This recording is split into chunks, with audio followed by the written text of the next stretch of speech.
درود به کلی تماشاچیان تلویزیونی ورزش و هواداران فوتبال بزرگ. این نشر نوبتی برنامه ترانسفر در عمل است که از بیزنسی جالب فضای فوتبال برایتان میگوید.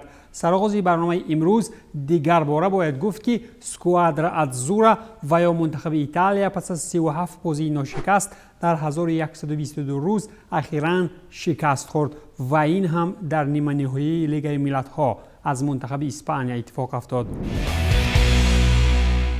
با شروع سخن سری گزارش‌ها میتوان گفت که بارسلونا معتبر در بحران است، اما این یک نشانه مثبت هم دارد که آن هم دعوت گروه فوتبال بازان از لا ماسیا می باشد. یکی از چنین گشایش‌های موسم جاری پابلو مارین پایس گاوی عبدالصالح و یا خود گاوی است که الکی به منتخب اسپانیا هم دعوت شده است. سنه 29 آگوست یکمین بازی گاوی در لالیگا به میدان آمده. الکی 7 بازی در هیئت اساسی بارسا داشته، یک پاس گل‌آور هم دارد. همچنین میتوان الکس بالده، یوسف دیمیری از آوستریا آمده، ریکی پوچ و گانسالس را هم نام برد. هرچند که الایش ماریبا و کانراد دلا فوینته از دست رفتند، ولی الکس کالیادو به شفیلد در اجاره تجربه میگیرد و خودی گاوی با نمایش مهارت خاصه در سن 17 سالگی و 62 روزگی با دایر نمودن بازی نخست در منتخب اسپانیا رکورد سال 1936 را شکست داد. خلاصه وابسته به بحران شدید دستوی و فعالیت سست در بازار از ناچاری به دسته اساسی آمدن گروه بازیگران لا ماسیا میتواند که آینده سازی خوب با داشتن بازیگران پرمهارت چون گاوی بگردد، ولی برای به اعتدال آوردن وضع کنونی بارسلونا باشد میخواهد رحیم استرلینگ و دانی اولمو را خریداری نماید. خبر داده میشود که اولمو الکی در روی خط کوتاه باشگاه کاتالانی در روزانه تابستانه ترانسفری بوده. رحیم استرلینگ میتواند در همین زمستان به تیم کاتالانی گذر کند.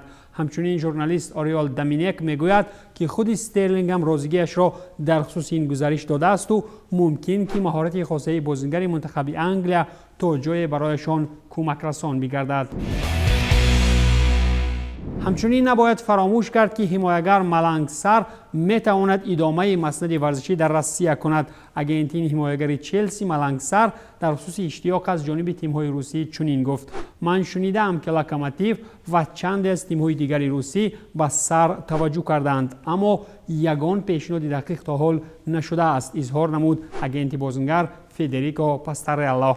چلسی باشد خود فرانسوی را که پیشتر در صف نیتسا برآمد میکرد در ماه آگوست سال 2020 به دست آورده بود. ملنگ سار باشد موسم قبلی را در اجاره در پورتو گذرانیده، در موسم جاری باشد در صف کبودها تنها یک بازی دایر نموده است. در پس منظری از کار رفتن مارکو نیکولیچ بعد از ناجوری با رالف رنگنیک، توجه لوکوموتیو مسکو هم به بازار خارج دیگر شده است. رایاهنچیان نیت دارند که حمایتگر لاتزیو پاتریک گاباران را به تیم بیارند. از روی معلومات ارب اسپورت این اسپانیایی 28 ساله میتواند که در لاکو پابلو را عوض کند. پابلو احتمالاً در روزانه ترانسفری زمستانه به کراسنودار گزارش میکند و باشگاه مسکوگی عیناً پاتریک را برای عوض کنی این برزیلی استفاده میکند. آگنت حمایتگر لاتزیو فدریکو پاستارلا هم اشتیاق لاکو را تصدیق نموده است.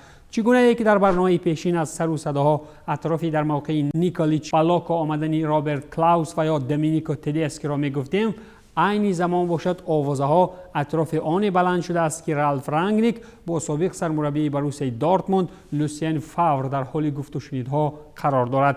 از همین ملاقات‌های راهبر شعبه ورزشی و رشد باشگاه لوکوموتیو رالف رنگنیک با شویتزاری 63 ساله در حال حل شوی قرار دارند، می‌نویسد تودو فیجارس. خود فاور باشد در ماه دکامبر سال 2020 دورتموندی ها را ترک نموده تا حال بیکار است. تابستان اسپری شده باشد. رسانه ها می گفتند که لوسین فاور می تواند سرمربی تیم های به مثال فنرباخچه و یا کریستال پالاس تعیین شود، ولی چگونه ای که می بینیم شویتزاری تا حال بیکار است.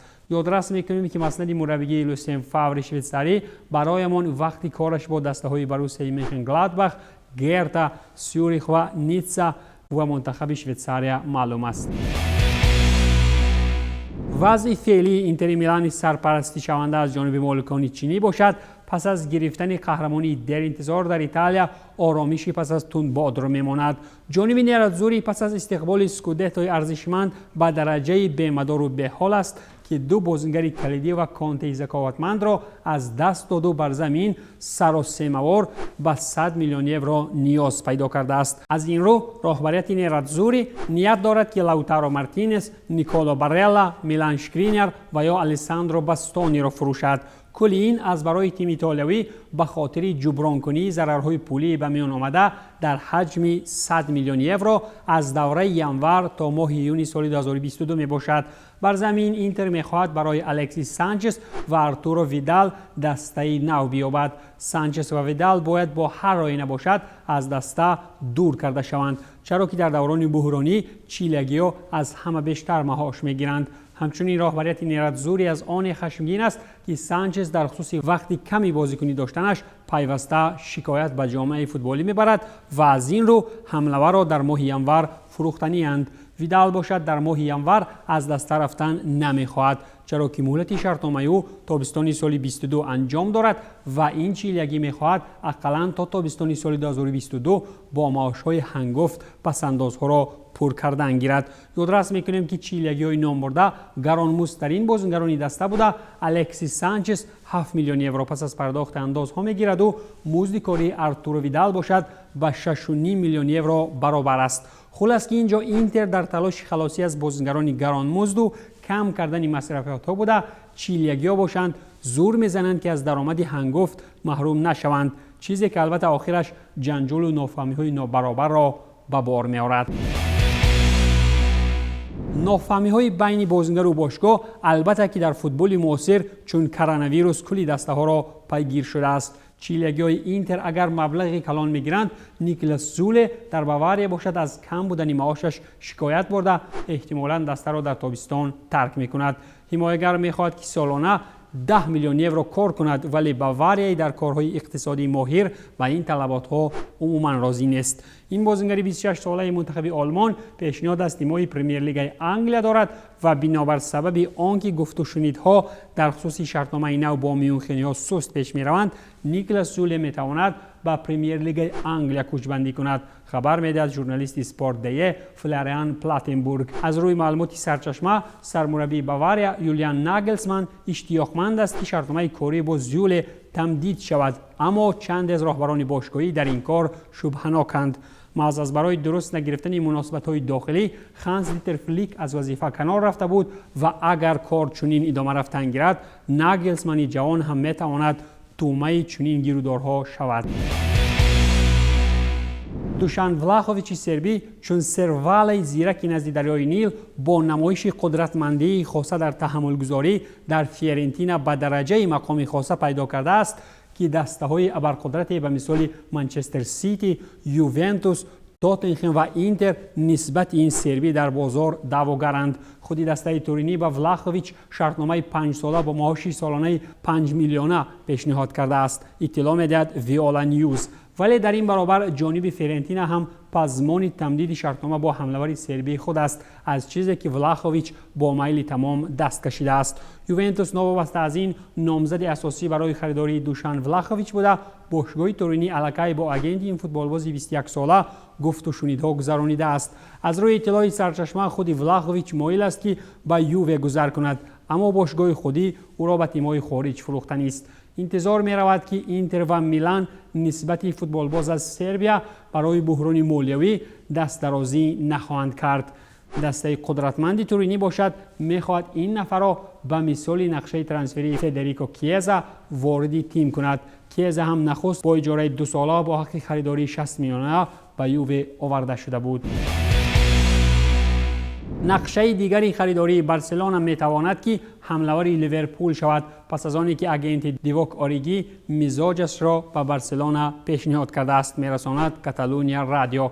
ماز دیوک اوریگی 26 ساله در تورمورکنی بارسلونا در انفیلد پس از بازی نخست 3-0 2 موسم قبل سهم خاصه گذاشته بود. در موسم جاری باشد اوریگی 4 بازی در کل مسابقه گذرانیده، 1 گل هم زده است. اگر یکی این خریداری انجام شود و کلاً اوریگی به سمت دیگر رود، پس میتوان گفت که لیور از یک بازیگر نالازم دیگر خلاص می شود. بازیگر کلیدی و نهایت مهم لیورپول محمد صلاح که چند پیش از 100مین گل خویش با پیراهن سرخ استقبال گرفت، اخیراً پس از ناراضگی‌های دقیق سر حجم معاش خویش از خواهش‌های پولی تب دلش گفت. همین طریق صلاح خواستار آن است که معاش هفته‌ایش از 300 تا 800 هزار پوند را در لیورپول بگیرد، در حالی که عین حال قریب 200 هزار پوند در یک هفته پول به دست می‌آورد. با همین میتوان گفت که طلبات‌های مالیوی وینگر لیورپول معلوم شد و این مصری 29 ساله می‌خواهد که در خصوص امضاکنی شرطنامه نوین سر مبلغ ذکر گردیده گفت و شنیدها نماید.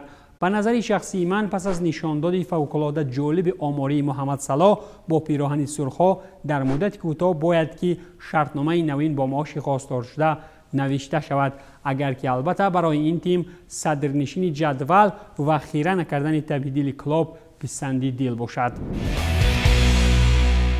پس از آنکه عربیان سرپول دیگر باره چنگال به فوتبال انگلیسی دراز نمودند و تومه را در زیر چنگ گرفتند، از این پس گران‌ارزش‌ترین باشگاه فوتبالی با دارایی 434 میلیارد دلار نیوکاسل یونایتد به حساب می رود. بزرگترین فاند دنیایی باشگاه پرمیر لیگ انگلیا نیوکاسل یونایتد را بر عوض 360 میلیون یورو خریداری نمود و با همین دوران حکمرانی 14 ساله مایکل اشلی در نیوکاسل به انجام رسید.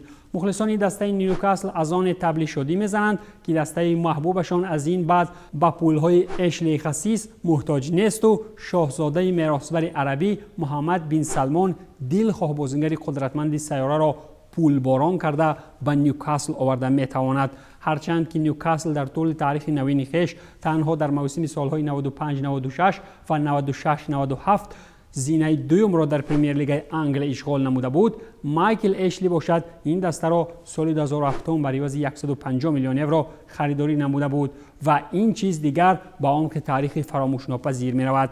من بعد چطور انتظار می رود جانب زاغان با استفاده از پولهای بزرگ عربی و مثال پاریژ در کل بازارها گریبانگیر خریداران می شوند و در راه قهرمانی با آرسنال بزرگ و چهره های تنومند ایستاد خواهند شد.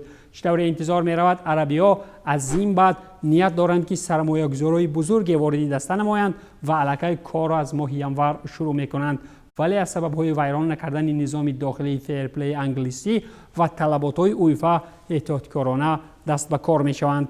چرا منچستر سیتی شیخ منصور که داراییش از مالک نیوکاسل 10 مراتب کمتر است تا آمدن سرمایه عربی به قسمت آسمانی رنگ منچستری چون مرغابی مجروح حال نداشت و پیوسته از جانب همسایه ها مورد علت کوب قرار می گرفت، ولی عین حال باشد گواردیولا بیش از 0.5 میلیارد در بازیگران نو مصرف نمود و ورزشگاه اتحاد جای مرگبار برای ابردست‌های عالمی فوتبال گردیده است. دروازه‌بان 80 میلیونی چلسی که آریزابالاگا پس از اشتباه‌های سنگین خویش در کرسی‌های احتیاطی چلسی از پس ادوارد مندی خاروزار است، این نوبت دقت تیم لاتزیو را با موریسیو ساری نسبت خود جلب کرده است. کیپا به لاتزیو مقبول بوده. سرمربی فعلی تیم ریمی ساری می‌خواهد دروازه‌بان چلسی را در تابستان به اجاره بگیرد. چگونه که کاریرا دلو سپورت خبر می‌دهد لاتزیو ریمی نسبت کیپا توجه جدی داشته، ریمی ها واریانت دعوت کیپا را در آن حالت عملی میکنند که تاماش استراکاشا در آخر موسم چون فوتبال باز آزاد دسته را ترک نماید. قابل قید است که لاتزیو هنوز در تابستان سپری شده کیپا را به اجاره گرفتنی بود، ولی در فرصت‌های اخیر گفت و شنیده از کار مانده شد. یکی از مشکلات‌های خاصه در عملی کنی گزارش البته که معاش بلندی دروازه‌بان اسپانیایی میباشد که بیشتر آن را در صورت عملی شوی اجاره کبودها جبران خواهند کرد. این بود پایان برنامه ترانسفر در عمل. تنسیت و پیروز باشید.